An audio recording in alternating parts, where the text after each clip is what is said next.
நிறைவேற்ற வேண்டும் என்று சொல்லி ஒரு எங்களுக்கு கொடுக்கப்பட்ட வாக்கை நம்பி நாங்கள் வாக்களித்தோம். அது ஏமாந்தம் கடந்துட்டோம்.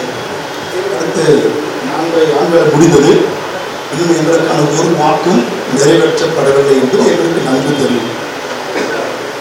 எங்களுடைய சபையில் இருக்கிற வாலிப பிள்ளைகளும் வாலிப சகோதரிகளும் நாங்கள் கேட்கும்போது, யார் உங்களுக்கு ஒரு ஆளுகைக்குள் வந்தால் நம்முடைய உரிமைகள் பெற்றுத்தர முடியும் என்று கேட்கும்போது எல்லாரும் பொதுவான கருத்து அண்ணன் சீமான் வர வேண்டும் என்றுதான் ஒரு ஆசை எல்லாருக்கும் இருக்கிறது. அதை நாங்கள் வரவேற்கிறோம். 8.5% எப்பொழுது 38% மாறும் என்னோட முதல் கேள்வி. இரண்டாவது, என்னுடைய அந்நிய கண்கள் அல்ல, எங்கள் சொந்த கண்களே காணும் என்று வாக்கு இருக்கிறது. அதன்படி அண்ணன் சீமானாகிய நீங்கள் தமிழக சட்டப்பேரவை என்று செந்தமிழ் சீமானாகிய என்னும் நான் என்று சொல்லக்கூடிய நாள் என்ன வருடம் வரும் என்று உங்களுடைய கணக்கின்படி வைக்கப்படுகிறது என்று சொல்ல உறுதிகளுக்காக காத்திருக்கிறோம். உங்களுடைய எழுப்பதுடைய வார்த்தைகள், எழுத்துள்ள வார்த்தைகள் வாழ்வை மாற்றுகிறது. ஆனால் உரிமை தடுத்த இடத்தில் நீங்கள் கடந்து வந்தால்தான் அந்த உரிமைகளை எங்களால் பெற்றுக்கொள்ள முடியும், நாங்கள் சமாதானமாக இருக்க முடியும். அந்த கனவு நனவாகும். அந்த வருடம் எந்த வருடமாக இருக்கும் என்று உங்களுக்கு ஒரு கணக்கு இருக்கு இல்லையா? அந்த கணக்கை நாங்கள் கேட்கலாம். இதுல அவர்கள் கொடுத்த வாக்கு அப்படியே இருக்கிறது என்று நம்முடைய பேராயர் அவர்கள் சொல்கிறார்கள். அந்த வாக்கு அவர்களிடத்திலே அப்படியே இருக்கிறது.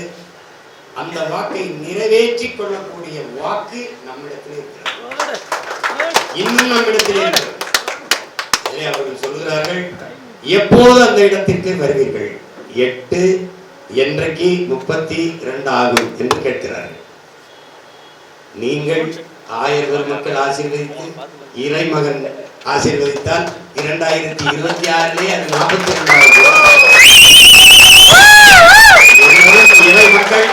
எல்லாரும் இறை மக்கள் உங்கள் வாக்குகளை நீங்கள் எனக்கு செலுத்தி இருந்தால் இந்த 8-16 ஆகிறது. இஸ்லாமிய என் சொந்தங்கள் இந்த மகனை நம்பி வாக்கு செலுத்தி இருந்தால் அது 32 ஆயிரம்.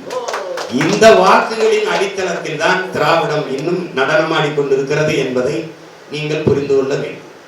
அவர்கள் உங்களுக்கு பாதுகாப்பு பாதுகாப்பு என்று நீங்கள் நம்பிக்கொண்டு பத்திரமாக அவர்களை பல ஆண்டுகளாக பாதுகாத்து வைத்திருப்பதை நீங்கள் உணர்ந்து கொள்ள வேண்டும். இதுதான் இங்க இருக்கிற சிக்கல். இம்முறை நீங்கள் ஒரு தெளிவுக்கு வாருங்கள். நான் நம்பிக்கைக்குரியவன் இல்லை, மோசமானவன், கெட்டவன், எப்படி? ஆனால் நீண்ட காலமாக திராவிட முன்னேற்ற கழகத்திற்கு அவருடைய தந்தையாருக்கு வாய்ப்பு கொடுத்து விட்டீர்கள். இந்த 5 ஆண்டுகள் அவர் மகன் ஐயா ஸ்டாலினுக்கு வாய்ப்பு கொடுத்து விட்டீர்கள். நீண்ட காலமாக அம்மையார் ஜெயலலிதாவிற்கு அவரை ஒட்டி வந்த ஐயா எடப்பாடி பழனிசாமிக்கு 4.5 ஆண்டுகள் கொடுத்திருக்கிறீர்கள். ஒரே ஒரு முறை உங்கள் மகன் 15 ஆண்டுகளாக ஒரு எளிய மகன் கத்திக்கொண்டே இருக்கிறானே, ஒரு தடவை அவனுக்குத்தான் போட்டுத்தான் பார்ப்போமே, வாய்ப்பை கொடுத்துத்தான் பார்ப்போமே என்று நீங்கள் ஒரு முறை தந்து பாருங்கள். உலகத்தின் தலை சிறந்த நாடாக என்னுடைய இறை மக்களுக்கு நான் சொல்கிறேன். தினமும் நீங்க தெரிவிக்கிற போது விண்ணுலகில் இருக்கும் என் தந்தையே, உம்முடைய அரசு வருக என்று வேண்டுகிறேன். தந்தையின் அரசு எப்படி இருக்கும் என்று உம்முடைய அரசு வருக என்று சொல்லுகிறேன். அந்த அரசு எப்படி இருக்கு? அதை யார் வருவார்? யார் இந்த மண் உலகில் நிறுவும்? ஐயா ஸ்டாலின், ஐயா எடப்பாடி, இல்ல தம்பி உதயநிதியா, இல்ல தம்பி விஜயா? யார் நிறுவுவார்? சொர்க்கம் இருக்கும் என்று சொல்கிறார்கள், நரகம் இருக்குது என்று சொல்கிறார்கள். நரகம் எப்படி இருக்கும்? சொர்க்கம் எப்படி இருக்கும்? நரகம் எப்படி இருக்கும்? இன்றைக்கு திராவிட ஆட்சியாளர்களை ஸ்டாலின் எடப்பாடி ஆட்சி போல இருக்கும். சொர்க்கம் எப்படி இருக்கும்? உங்கள் மகன் வந்து தரப்போகிற ஆட்சி போல. சாராயம் காட்சி விஷத்தை ஊற்றி கொடுத்து விட்டு மக்களுக்கு விருந்து படைக்கிறேன் என்று சொல்வதை அறிவார்ந்த தமிழ் சமூக மக்கள், 1000 பெருமக்கள், எல்லாரும் இறை மக்கள் ஏற்கிறீர்களா? 6 வயது குழந்தையிலிருந்து 60 வயது மூதாட்டி வரை வன்புணர்வு செய்து கொலை செய்வதை ஏற்கிறீர்களா? பல்லாயிரக்கணக்கான மலை பிரசங்களை செய்தார் இறைமகன் இயேசு. அந்த மலையை அறுத்து காசாக்குவதை நீங்கள் கண்டுகொள்ளாமல் போகிறீர்களே. ஹீரா மலையில்தான் இறைதூதர் நபிகள் நாயகம் அருள் பெற்றார் என்று படித்த நீங்கள் அதை பார்த்துக் கொண்டிருக்கிறீர்கள். குன்றிருக்கும் இடமெல்லாம் குமரன் இருக்கிறான் என்று வழிபடுகிற நீங்கள் அந்த குன்றுகளை எல்லாம் வெற்றி கொண்டு போகும்போது வேடிக்கை பார்த்துக் கொண்டு இருப்பதையும் யார் பேசுவார்? என்னால் தண்ணீரை உறிஞ்சி வித்து விட்டால் சேமித்து வைத்து விட்டு செல்ல முடியும், மரங்களை வெட்டி விட்டால் நட்டு வைத்து விட்டு செத்து போக முடியும். ஆனால் மலையை மணலை யாரால் உருவாக்க முடியும்? உங்களால் உருவாக்க முடியாத ஒன்றை உங்களுக்கு அளிக்கிற உரிமை யார் வந்தது? வளங்களை சுரண்டி கொடுப்பதை வளர்ச்சி என்று உங்களுக்கு யார் சொல்லிக் கொடுத்தது? உங்களுக்கு மட்டுமல்ல, ஆயிரம் ஆயிரம் தலைமுறைகளை தாண்டி உங்கள் சந்ததியினருக்கு நீங்கள் துரோகம் செய்து கொண்டிருக்கிறீர்கள் என்பதை உணராமல் செல்வதே மந்திரத்தால், ஜெபத்தால், அழுகையால், தொழுகையால் அரையங்கள மலையை உங்களால் வளர்க்க முடியுமா? ஏன் அதை பற்றி கவலை கொள்ளாமல் போனீர்கள்? சமூக குற்றங்களை எல்லாம் சட்டமாக்கினார்கள். கள்ளச்சாராயம் காய்ச்சுவது குற்றம் சட்டப்படி, அதை குடிப்பது குற்றம் சட்டப்படி.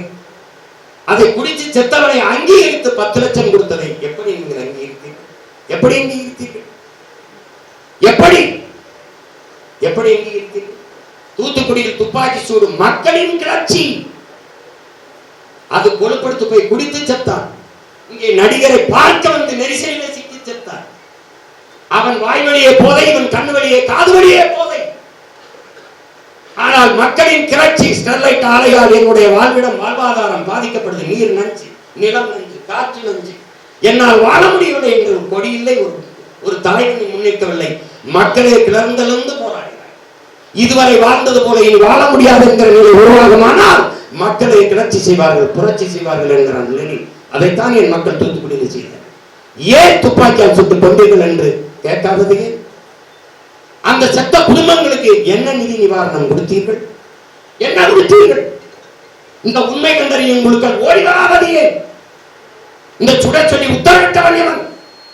தண்ணீரை பீச்சி அடிக்கலாம், தண்ணீர் புகைக்குண்டுகளை வீசி கலக்கலாம், தடியடி நிறுத்தி கலக்கலாம், மண் கொடுக்கின்ற மக்கள் கலவரம் செய்வார்கள் என்று எப்படி கணித்தீர்கள்?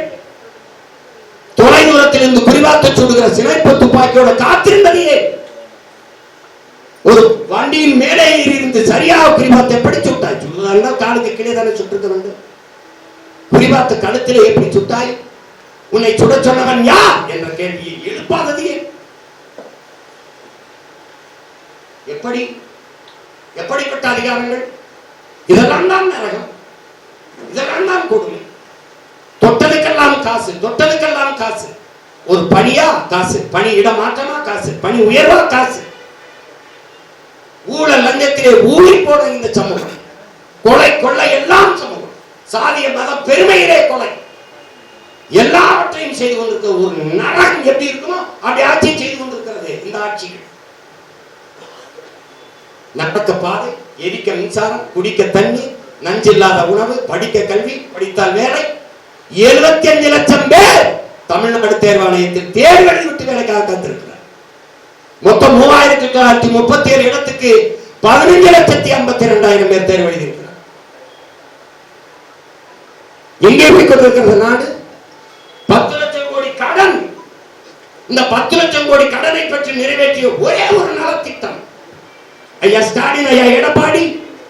அறிவார்ந்த தமிழ் சமூக மக்களே, ஒரு நாட்டின் நீண்ட காலமாக முதலமைச்சராக இருந்த முதலமைச்சரின் மகன், துணை முதலாக இருந்தவர், மாநகர தந்தையாக இருந்தவர், இப்போது 4 ஆண்டுகளாக முதலமைச்சராக இருப்பவர், இப்போது துணை முதல்வராக இருக்கிற என் தம்பி, ஒன்றிய செயலாளராக இருந்து வந்தேன் என்று பொதுப்பணித்துறை அமைச்சராக இருந்து பிறகு முதல்வராக இருக்கிற ஐயா எடப்பாடி, இந்த நாட்டிலே எந்த இடத்தில், எந்த தொகுதியில், எந்த பகுதி மக்களுக்கு என்னென்ன பிரச்சனை என்று தெரியாமல் எழுதி வைத்து படிக்கிற இவர்களிடத்தில் எப்படி நாட்டை கொடுப்பீர்கள்?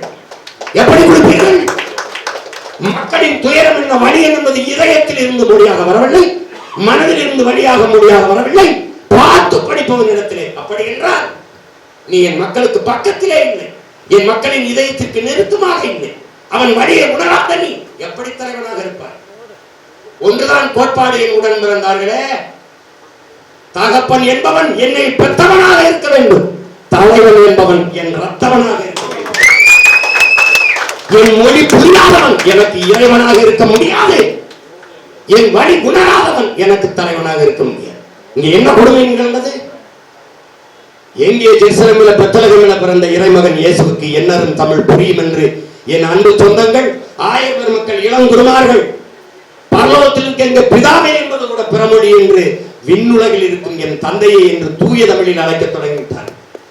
தான் பிதாசுடன் பரிசுத்தாவியை மாற்றி தந்தை மகன் தூயாவி என்று பேச தொடங்கிவிட்டார்கள். ஆனால் எங்கோ பிறந்த இறைமகன் இயேசுக்கு என்னதும் தமிழ் புரிகிறது. என் இறை முருகன் சிவனுக்கு தமிழ் புரியாது என்பதை ஏற்றுக்கொண்டது இந்த திராவிட கட்சிகள் ஆட்சி. தமிழை ஒழிக்க வேண்டும்.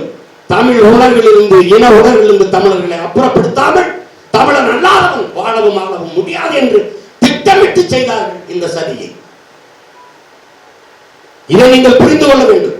கிறிஸ்தவ மக்களின் பாதுகாப்புக்காக 1000 பெருமக்கள் பேசுகிற 6 பெருமக்கள் கேள்வி எழுப்பினார். இல்லை, இந்த நாட்டில் வாழ்கிற ஒவ்வொரு மனிதனுக்கு மகனுக்கும் இந்த மண்ணில் வாழ்கிற ஒவ்வொரு மகனுக்குமான பாதுகாப்புக்கு நிற்பதுதான் தமிழர் தேசிய அரசியல். அது இந்து என்றோ இஸ்லாம் என்றோ அவன் பார்சி என்றோ பௌத்தன் என்றோ பார்க்காது.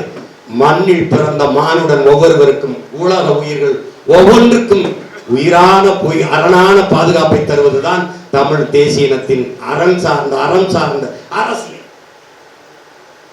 உங்கள் மகன் இங்கே என்றால் கிறிஸ்தவருக்கு பாதுகாப்பு, இந்துக்கு பாதுகாப்பு, இஸ்லாமிய எல்லாருக்கும் பாதுகாப்பு. ஆட்டுக்கும் மாட்டுக்கும் மரத்துக்கும் மலைக்கும் கடலுக்கும் புல்லுக்கும் பூண்டுக்கும் அரசியல் பேசுகிற உங்கள் மகன் சக மனிதரை பாதுகாக்காமல் வெறுப்பார். இப்படி பேசுவது எப்படிப்பட்டது? ஒரு தேசிய அவமதிப்பது. இந்த மண்ணுலகிலே எங்கும் தேடுங்கள் தமிழர்களைப் போல மாண்பு மிக்க உயிர்மேனேயம் கொண்ட ஒரு இனக்குடி எங்காவது உண்டா? எடுத்துக்காட்டுங்கள்.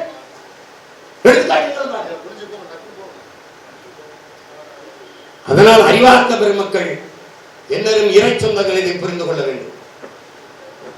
இந்த மகனையும் கைவிட்டு விட்டீர்கள் என்றால் இன்னொருவன் மொழி, இனம், இலக்கியம், வரலாறு, நிலம், வளம், காடு இதையெல்லாம் கற்றுக்கொண்டு ஒருவன் சிறை, நிறை, தடை, உடை, வழக்கு இல்லை என்றால் விடியாது கிழக்கு என்று 260 வழக்குகளை தாங்கிக் கொண்டு இந்த மகன் எண்ணற்ற ஏச்சு, பேச்சு, அவமானம், பசி, பட்டினி, உறக்கம் எல்லாவற்றையும் துளைத்துக் கொண்டு இங்கே நிற்கிறான் என்றால் காரணம் எனக்கு முன்னவர்.